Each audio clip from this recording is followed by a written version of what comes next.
Kompolnas itu dikeluarkan dari bayangan yang selama ini seakan-akan Kompolnas itu menjadi apa? Ya juru bicara Polri, bukan mengoreksi Polri. Jadi oleh sebab itu nanti Kompolnas itu akan diletakkan di luar, dia menjadi lembaga pengawas yang mempunyai kewenangan eksekutorial untuk hal-hal tertentu.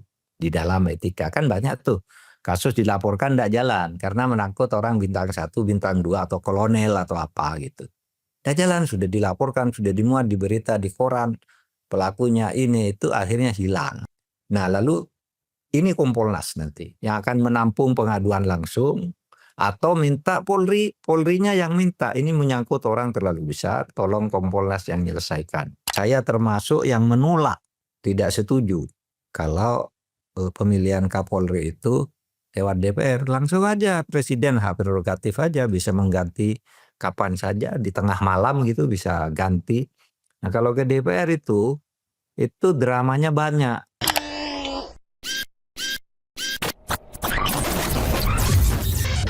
Saya ingin menyampaikan 3.000 halaman itu dalam setengah jam saja, dan nanti silahkan dikembangkan, dan kalau ingin tahu nanti dibuka websitenya Sekretariat Negara karena kesemuanya itu sudah di-upload di sana sehingga bisa dibuka kapanpun dan materi apapun yang saudara ingin dalami dari situ.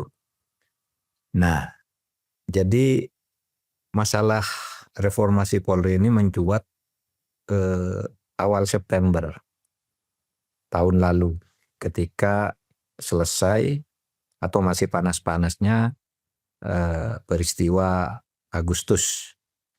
Kerusuhan Agustus itu yang membakar beberapa kantor DPRD, kantor polisi dan sebagainya di berbagai daerah di seluruh Indonesia, sehingga timbul hujatan yang diarahkan ke Polri.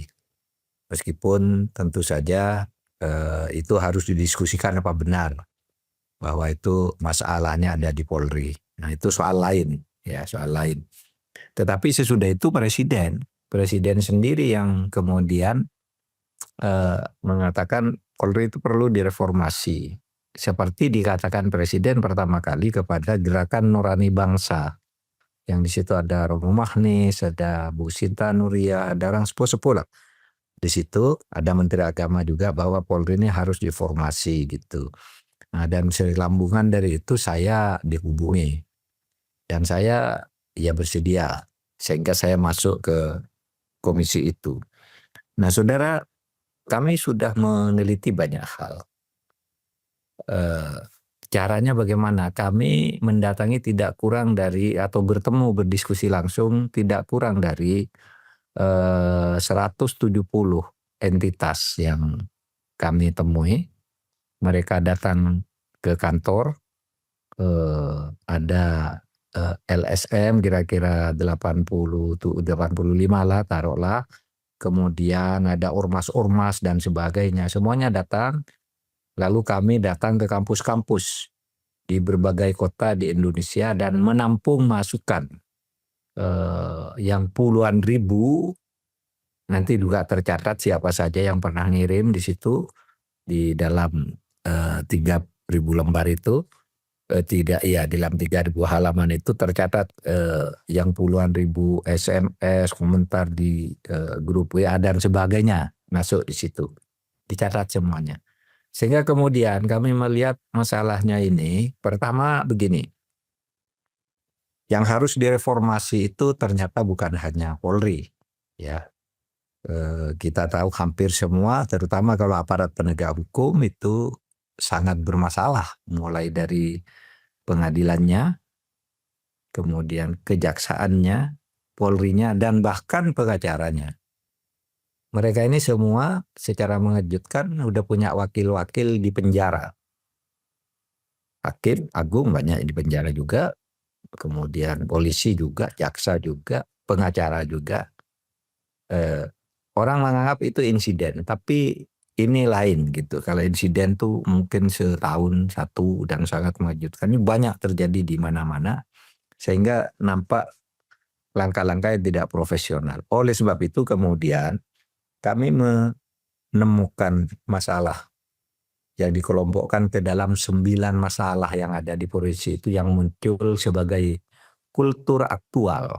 Kultur aktual itu artinya kebiasaan yang terjadi belakangan ini gitu. Yang dulu belum membudaya tapi sekarang nampaknya sudah menjadi kultur. Apa itu? Pertama kekerasan, penyiksaan ya terhadap orang yang disangka yang belum tentu bersalah. Kemudian sikap militeristik, pakai simbol-simbol dan kadangkala kalau ditanya itu nanti atas perintah atasan gitu. Itu kan gaya militer, kalau salah gitu memang jawabnya perintah atasan, enggak boleh nolak, itu biasa militer, itu bukan salah, memang begitu tugasnya. Tapi kalau polisi kan enggak, harus mengayomi, melayani dan sebagainya sehingga lebih bersaudara. Lalu korupsi di lingkungan polisi juga banyak, flexing dan patronase. Kemudian silent brown coat. Silent brown coat itu saling melayani di antara sesama baju coklat. Kalau aslinya tuh namanya silent blue coat. Kode untuk saling melindungi di antara sesama polisi itu di Amerika kan blue pakaiannya. Kemudian ada fanatisme kok. Ada impunitas, salah juga tidak ditindak secara hukum. Kemudian menghalalkan segala cara, ada backing-backingan terhadap kejahatan, terhadap penyalahgunaan, eksploitasi tambang. Kemudian ada hedonis dan target-target angka untuk melaporkan bahwa bulan sekian harus ketemu sekian kasus, dan ini gitu disebut target angka. Nah itu yang dicatat dari masyarakat. Nah oleh sebab itu lalu ini masalahnya di mana? Kami terus berpikir, kemudian dalam diskusi-diskusi selama 3 bulan itu kami menemukan masalah ini dibagi ke dalam 3 rumah besar. Satu masalah struktural, yang kedua masalah instrumental, dan yang ketiga masalah kultural yang tadi itu yang saya sebut ada 9 kekerasan, 9 kultur aktual yang buruk sekarang ini terjadi. Ya termasuk di dalamnya korupsi kan ada keterlibatan di dalam politik dan sebagainya, itu masuk sudah di situ. Lalu di mana masalahnya? Gini, masalah struktural yang diusulkan oleh masyarakat. Pertama, agar kedudukan Polri itu tidak dibiarkan lepas seperti sekarang, melainkan harus diletakkan di bawah sebuah kementerian. Itu usul masyarakat yang masuk. Tentu ada usul yang menolak. Tapi usul ini apa alternatifnya? Ada yang usul supaya dibentuk Kementerian Kepolisian Nasional. Ada yang usul dibentuk Kementerian Keamanan Nasional. Ada yang usul ini di bawah Kejaksaan Agung aja gitu. Kan kalau untuk penegakan hukum nanti yang bawa ke pengadilan kan Kejaksaan Agung, polisi penyelidik aja atau boleh penyidik juga tapi tetap di bawah Kejaksaan Agung gitu. Ada yang bilang Kementerian Dalam Negeri seperti dulu di awal kemerdekaan ketika belum bernama Polri, itu jawatan tuh di bawah Kementerian Dalam Negeri. Ada yang bilang diletakkan aja di bawah Kementerian Kumham, itu kan masalah penegakan hukum dan HAM gitu. Lalu ada yang usul aja dibentuk aja Kementerian Hankam. Kan di Undang-Undang Dasar judul yang mengatur Polri, TNI dan Polri itu satu, namanya Pertahanan Keamanan. Lalu di bawahnya diatur bahwa pertahanan itu tugasnya menjaga keutuhan dan ideologi negara, kemudian keamanan itu polisi yang melakukan, yang tadi TNI. Tapi babnya di Undang-Undang Dasar kan bab pertahanan dan keamanan, sehingga ada yang usul bentuk aja Kementerian Pertahanan dan Keamanan. Sesudah didiskusikan gitu, masalah-masalah yang muncul kultur aktual Polri itu sebenarnya tidak ada hubungannya dengan kedudukan Polri itu di bawah kementerian atau tidak. Di bawah kementerian pun, ya kultur itu tidak akan terhapus kalau hanya strukturnya di bawah kementerian. Karena masalahnya bukan di situ. Bahkan ketika sekarang Kapolri ya, atau Polri itu dijadikan lembaga sendiri yang langsung bertanggung jawab ke presiden, itu kan merupakan produk reformasi tahun 2000, 1999 sampai 2000 reformasinya ke situ, dan itu dianggap satu kegemilangan keberhasilan ketika kita semua memperjuangkan agar Polri terlepas dari TNI, dari ABRI, dan menjadi lembaga sendiri yang langsung ke presiden. Waktu itu disepakati dan tidak ada dispute waktu itu yang menolak itu sebagai sesuatu yang baik. Itu tahun 2000. Bagi yang sudah aktif di gerakan reformasi pasti masih ingat. Dulu maunya ya Polri langsung aja ke di bawah presiden gitu. Dan memang kalau kita lihat nih, jujur aja, sejak itu kan Polri itu bagus ya. Sampai kira-kira mulai melibatkan diri atau dilibatkan di dalam urusan-urusan politik. Semuanya menjadi berantakan karena begitu politik nggak benar, yang lain tuh bermunculan tuh, kekerasan, militeristik, korupsi dan sebagainya itu berlindung di bawah politik dan menggunakan payung-payung politik gitu. Tetapi itu tidak ada kaitannya dengan kementerian. Kalau kita pindah ke kementerian juga, ke kementerian itu kan sekarang digilir berdasar kesepakatan politik para pemenang pemilu. Ya, itu masih politis juga, sehingga pada waktu itu ya diputuskan kita tidak mengusulkan perubahan. Meskipun kita berdebatnya soal ini lama, paling lama saya kira, tetapi kita tidak mengusulkan perubahan. Pada kesimpulannya kita tetap dorong Polri berada di bawah presiden. Bagaimana pemilihan Kapolrinya? Nah, pemilihan Kapolrinya, karena kalau Polri itu di bawah presiden, nih berarti ada kemungkinan presiden itu menggunakan Polri dengan sesuka-sukanya, dengan kepentingan politiknya sendiri, bukan kepentingan negara. Ya seperti dulu lah, zaman Orde Baru itu kan bisa zaman Orde Baru sih masih mending gitu ya. Biasanya pada kriminal-kriminal umum yang untuk politik dulu, Polri di zaman Orde Baru tuh enggak begitu ini. Yang masuk kan ABRI-nya dulu, TNI-nya, Golkarnya dan birokrasinya dulu. Nah sekarang gimana caranya agar Polri itu tidak di bawah digunakan semenang oleh presiden? Maka pemilihan Kapolrinya harus melalui DPR. Agar presiden tidak sesukanya. Nah, terus terang tentang ini ada dua pendapat di kalangan kami. Saya termasuk yang menolak, tidak setuju kalau pemilihan Kapolri itu lewat DPR. Langsung aja presiden hak prerogatif aja, bisa mengganti kapan saja, di tengah malam gitu bisa ganti. Nah kalau ke DPR itu dramanya banyak. Ya pura-pura berkunjung ke Polri lah untuk wawancara gitu. Ke calonnya, itu calon yang sudah pasti menang itu masih didatangi. Wawancara nanti ya maaf pulangnya nanti ada amplop gitu yang dititipkan.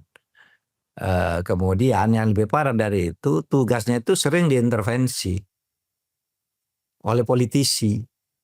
Iya.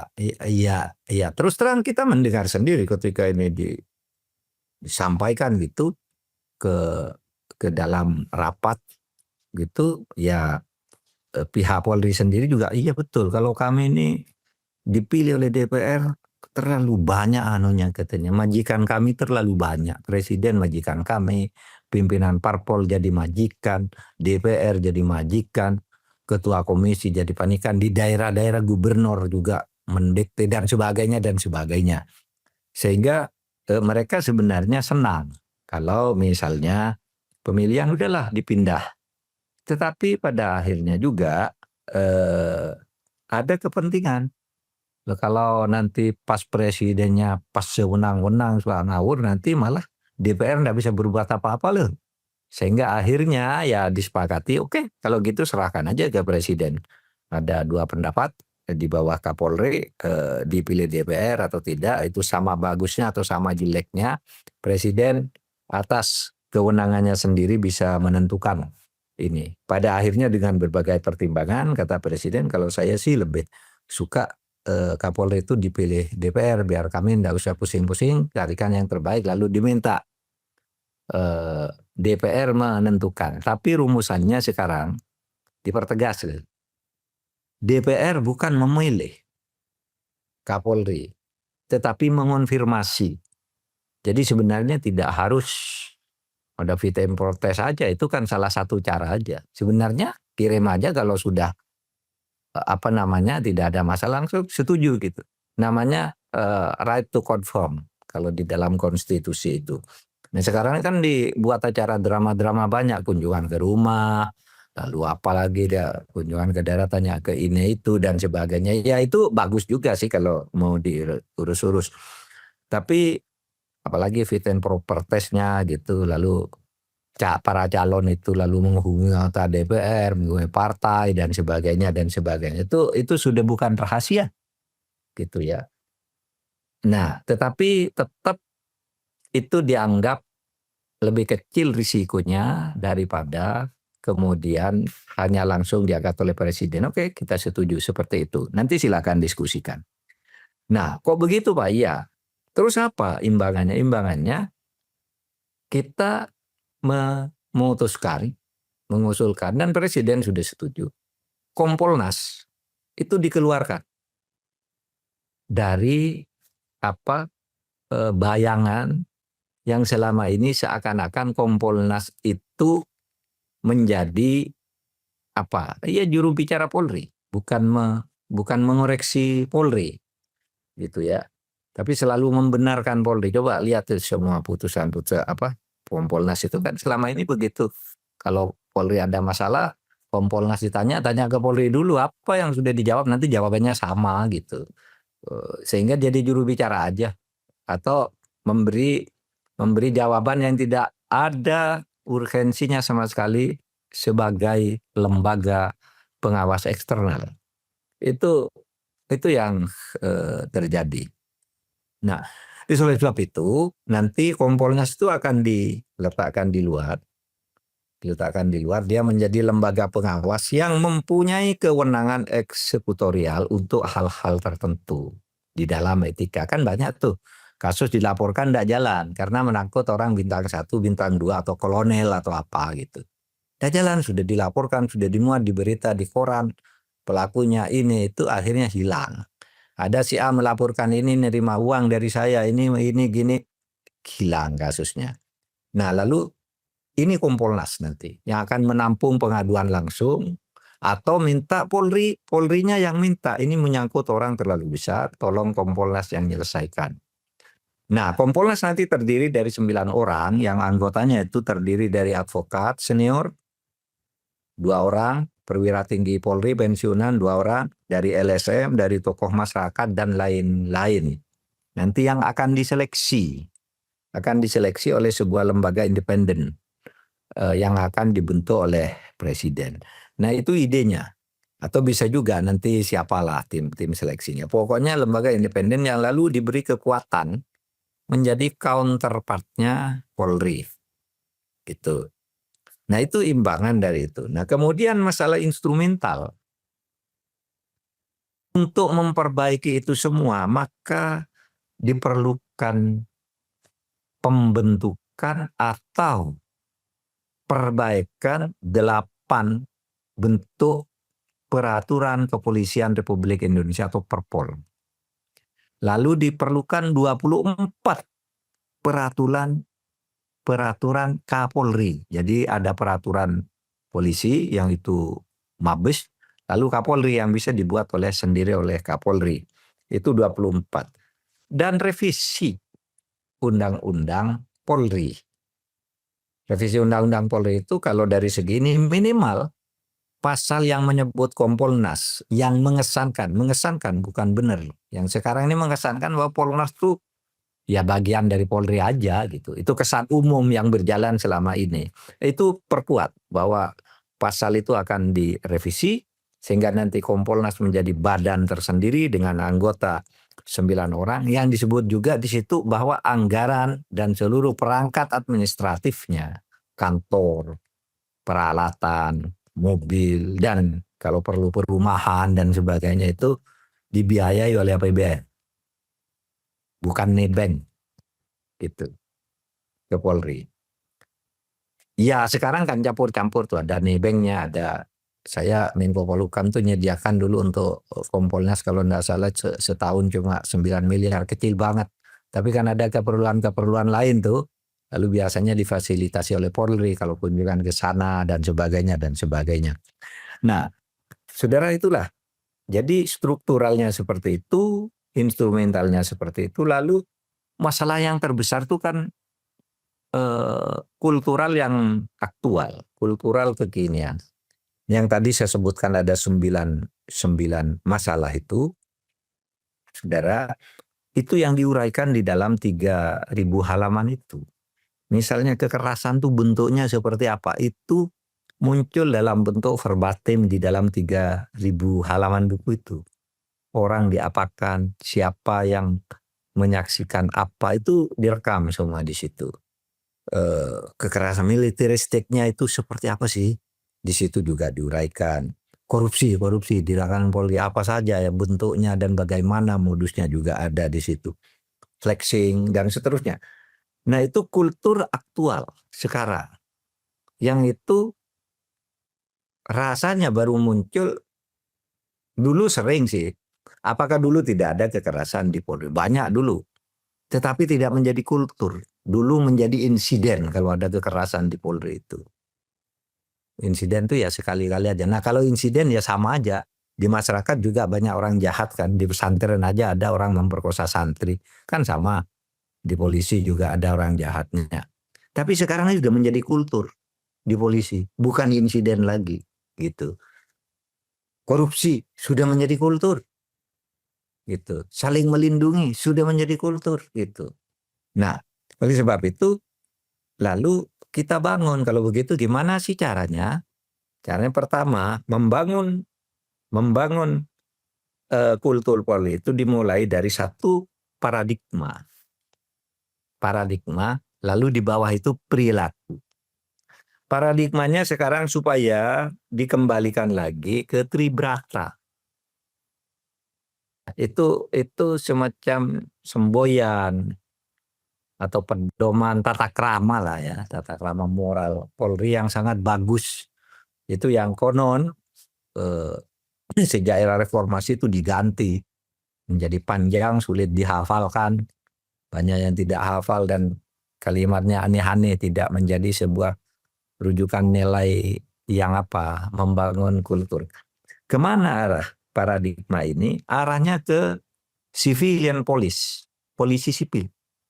Nah polisi sipil itu tandanya apa sih? Polisi sipil itu satu adalah protagonis. Protagonis itu diidolakan. Kalau saudara nonton film silat itu kan ada pendekarnya tuh. Nah yang dicinta itu pendekarnya itu. Yang antagonis itu penjahatnya. Nah sekarang polisi itu banyak yang antagonis. Sehingga kita harus bangun polisi yang civilian police itu protagonis, demokratis, transparan, melayani, melindungi, bersahabat dan sebagainya. Itu paradigmanya harus ke situ. Sehingga kalau ditanya protagonis itu kan idola tokoh ya. Kita menyebut misalnya orang mencita-citakan polisi itu seperti Pak Hugeng.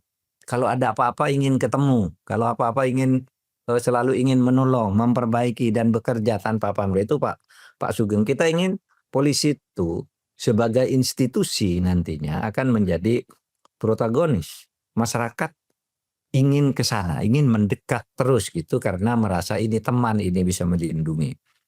Nah, saudara sekalian, lalu kultur itu tadi. Nah, kultur itu kekerasan sampai ke hedonis dan sebagainya yang ada 9 itu nanti baru mulai ditata secara pelan-pelan. Pembangunan kesadaran terutama adalah keteladanan. Berdasar hasil penelitian kami, masalah pokok dari berbagai masukan itu yang terbesar adalah masalah kepemimpinan. Masalahnya di situ, gitu. Kalau kepemimpinannya bagus kan Yang dulu-dulu juga jalan. Tidak sekeras ini gitu. Jadi masalah kepemimpinan, lalu yang kedua mulai masalah itu ketika ya terlibat di dalam politik. Dilibatkan atau melibatkan diri, pokoknya kalau sudah berpolitik itu menjadi tidak bagus bagi perjalanan Polri. Sehingga ya itu kan tidak bisa dibohongi, semua orang hafal istilah parcok dan sebagainya. Tapi itu enggak usah ditangisi lagi, udah lewat. Ke depan mari kita perbaiki, itu sudah lewat dan negara ini harus jalan sesuai dengan yang kita inginkan. Nah, Saudara, satu pertanyaan yang muncul juga. Pak, kalau begitu bagaimana tuh masa jabatan Kapolri? Berapa lama sih sebenarnya seorang Kapolri itu boleh menjabat? Kalau ada yang cuma 1 tahun kayak Pak Badrodin tuh dulu 1 tahunan. Ada yang juga cuma berapa bulan Pak Aridono. Tapi ada yang 3 tahun, ada yang 4 tahun. Nah, yang sekarang ini sudah 5 tahun lebih. Lalu kapan itu diganti? Nah, saudara sekalian, saya katakan itu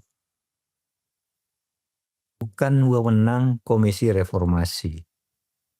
Betapapun Komisi Reformasi berteriak tidak boleh diganti, kalau presiden mau mengganti ya ganti. Betapapun Komisi Reformasi berteriak harus diganti, kalau presiden tidak mau ya tidak bisa. Terus kita tahu diri juga itu bukan wewenang kita. Dan presiden sudah tahu apa kebutuhan lapangan, apa suara rakyat, ya biar presiden sendiri. Komisi ini tidak masuk ke perdebatan soal itu di dalam meja komisi. Mungkin kalau orang per orang iyalah bisa.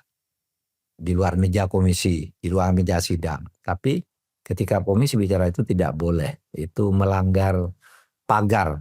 Karena seumpama pun memutuskan apapun itu tidak ada gunanya. Komisi kan hanya diminta menyusun satu rancangan perbaikan ke depan. Bukan yang sekarang. Yang sekarang biar aja nanti Pak Kapolri atau Pak Presiden atau proses politik di lapangan di luar urusan komisi ini yang membicarakan itu. Nah, oleh sebab itu kami memberi jalan lain. Apa? Yaitu pertama merit system. Itu menjadi sesuatu yang mutlak. Lalu yang kedua, bersamaan dengan itu apa yang disebut career path, jenjang karir. Jadi begini, misalnya Cak Anam mau jadi Kapolri, misalnya ya. Oh, dia lulus akpol tahun berapa sih? Tahun 2001. Oke, kalau 2001 ada di Polsek sekian kali, lalu sesudah itu naik di Polres, baru sekian kali menjadi Kapolres. Kapolres harus dilewati bukan hanya satu Polres, 1, 2, 3, baru masuk ke Polda, dan seterusnya sampai dia mencapai bintang 3. Untuk menjadi Kapolri itu kan bintang 3. Nah, bintang 3 itu di Polri sekarang ada 7. 7. Jadi berangkat dari bawah nih. Kalau Anda mau jadi Kapolri, misalnya Cak Anam, sesudah di Kapolres, dia ketahuan mengganggu istrinya anak buah. Ini diskors. Berhenti tuh petnya. Berhenti dulu, kamu 2 tahun enggak boleh naik. Nah, itu sudah lambat lagi. Sehingga nanti pada saat menjadi bintang 3, itu umurnya sudah kurang 3 tahun untuk pensiun. Terus dari situ nanti akan tercipta sendiri Kapolri itu 3 tahun pensiun paling lama. Gitu. Kalau ada orang yang kena skor 6 bulan, ya 2,5 bulan misalnya. Ada yang bisa terpotong sebelum kolonel aja sudah diskor seberapa kali. Kemarin kamu nabrak orang, skoras, besok 2 bulan sudah bebas nabrak orang lagi. Dan seterusnya, dan sudah berapa tahun tuh dihukum terus. Itu sehingga enggak mungkin orang yang begitu tuh jadi Kapolri, punya masalah narkoba, masalah perselingkuhan, masalah apa. Itu career path namanya. Sehingga diteliti terus, apalagi terus di situ ada Kompolnas kan yang ngawasi. Nah, itu nanti arahnya ke situ yang kita rekomendasikan kepada presiden.